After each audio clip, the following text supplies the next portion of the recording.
AB Analitica produce diagnostici per analisi mediche. Durante la pandemia del Covid siamo stati i primi in Italia a produrre il tampone molecolare per il Covid.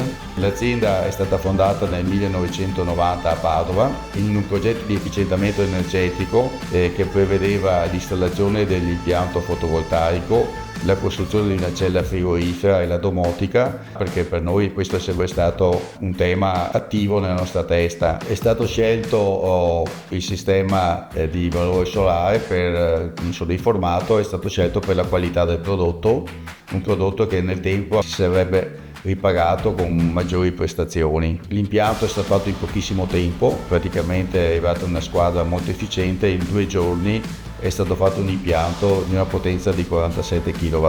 Abbiamo 2 inverter e si arriva a circa 20 kW per ognuno. Con la tecnologia ci siamo trovati bene, in definitiva, perché la produzione è stata elevata e quindi dal punto di vista del risparmio energetico negli anni il nostro consumo energetico è sempre aumentato in quanto è aumentata l'attività. Sicuramente senza l'impianto fotovoltaico i costi sarebbero stati molto maggiori.